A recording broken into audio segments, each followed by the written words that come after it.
Nhắc đến những địa điểm du lịch, thông thường người ta sẽ nghĩ ngay đến những bãi biển nổi tiếng hay thưởng ngoạn phong cảnh hữu tình của những ngôi chùa ẩn chứa cả bề dày lịch sử. Tuy nhiên, một điểm đến du lịch không ồn ào, không náo nhiệt, nhưng từ lâu luôn được biết đến là một nơi để con người tìm về thanh lọc tâm hồn từ những tia nắng bình minh ấm áp hay cả khung cảnh hoàng hôn về chiều. Biển Ba Động. Đây là một vùng biển nằm tại xã Trường Long Hòa, huyện Duyên Hải. Từ trung tâm thành phố Trà Vinh đến đây khoảng 55 km theo hướng đông nam. Bãi biển Ba Động mang vẻ đẹp hoang sơ với triền cát trải dài bên hàng dương rì rào theo gió. Đến đây, bạn thỏa thích tắm biển, thưởng thức hải sản tươi ngon và tận hưởng không khí trong lành mát mẻ. Một góc nhìn trải nghiệm thú vị nhất trên biển Ba Động là mỗi buổi bình minh hay hoàng hôn.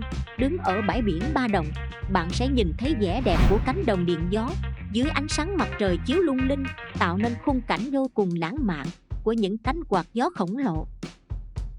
Tại đây, bạn sẽ bắt gặp những cặp tình nhân tay trong tay, những gia đình rôm rả chuyện trò, hay một lữ khách nào đó cô đơn đi dạo, tất cả góp phần tạo nên một bức tranh lãng mạn, thi vị cho biển Ba Động tỉnh Trà Vinh. Với các tín đồ sống ảo, thì đây cũng là khung cảnh tuyệt vời để cho ra đời những bức hình cực chất. Biển Ba Động thu hút du khách bởi nơi đây có hàng phi lao xanh rì nằm trải dọc theo bờ biển. Đến đây, du khách có thể thoải mái bơi lội, đắm mình dưới làn nước mát hay đi dạo dưới hàng phi lao, đi dạo trên bờ cát, nghe gió thổi từng cơn mát rượi. Dưới ánh tà dương về chiều là một điều thú vị, giúp bạn cảm nhận trọn vẹn hơn về vẻ đẹp của biển miền Tây. Lắng nghe tiếng gió lao xao và hít thở khí trời trong lành, một trải nghiệm khác hơn là nằm võng thư giãn, lắng nghe âm thanh của sóng biển và tiếng lá reo vui trong gió.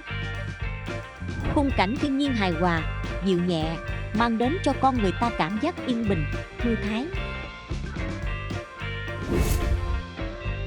Khi nhắc đến khu du lịch sinh thái biển Ba Động, không thể không nhắc đến ngôi chùa linh thiêng mang nét đẹp đặc trưng, trầm lắng, nơi bày tỏ niềm thành kính, biết ơn với người xưa, với tín ngưỡng tôn giáo. Đó là thiền viện Trúc Lâm Trà Vinh, là ngôi thiền viện thuộc phái Trúc Lâm Yên Tử của tỉnh Trà Vinh. Toàn bộ các kiến trúc tại thiền viện Trúc Lâm Trà Vinh được thiết kế và xây dựng theo mô hình các ngôi chùa Phật giáo Việt Nam từ thời nhà Lý, nhà Trần. Điển hình là các mái ngói dạng 2 tầng, các đầu đao cuối mái được vuốt cong nhẹ nhàng, thể hiện tính khiêm cung, hài hòa với tự nhiên của dân tộc.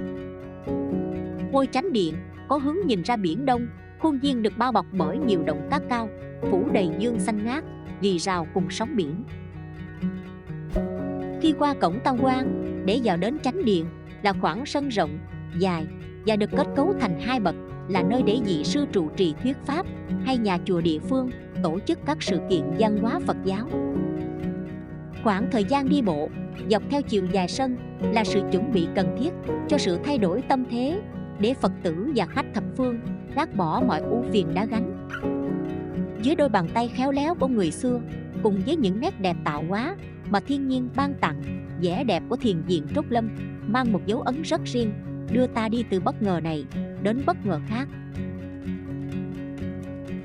Bên cạnh các loại hình du lịch nghỉ dưỡng, du lịch văn hóa tâm linh, du khách có thể trải nghiệm khám phá du lịch nông nghiệp và sinh kế của người dân vùng biển. Tại đây, du khách có thể đến tham quan các làng nghề truyền thống, đó là các tour tuyến du lịch canh nông, tham quan vườn rau, trải nghiệm hoạt động sản xuất nông nghiệp bằng kinh nghiệm, kỹ thuật canh tác truyền thống từ bao đời của người dân vùng biển. Du khách cảm giác như hành trình khám phá vùng đất Trà Vinh, vì thế thêm kỳ bí, hấp dẫn. Biển chiều phẳng lặng, trầm tính hơn biển vào sáng. Đã đến giờ chúng tôi phải về. Trước khi lên xe, tôi nhìn biển, nhìn chùa, nhìn quang cảnh nơi đây và cảm thấy tiếc nuối. Với tôi, hình ảnh khu du lịch biển Ba Động đẹp như một bức tranh và đầy sức sống này sẽ mãi mãi in sâu vào trái tim tôi như một kỷ niệm đẹp với vùng đất duyên hải của miền Tây sông nước.